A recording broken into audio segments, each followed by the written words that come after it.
கர்மா விடுமா, இன்ஸ்டன்ட் கர்மா உங்களுக்கு தான் ஒர்க் அவுட் ஆகிறது கரெக்டா. அந்த விண்டோவை காப்பாத்துறதுக்கு கடைசியா அவர் ட்ரை பண்ணது உண்மையிலேயே சூப்பர்.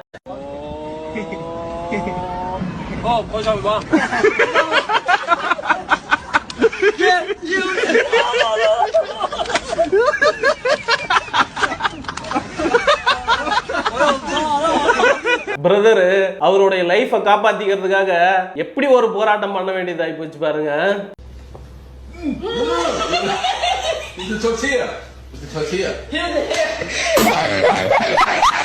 என்னங்க ஒருவேளை உண்மையிலே ரொம்ப இன்னசென்ட்டான ஆளாட்டாங்க அவரு.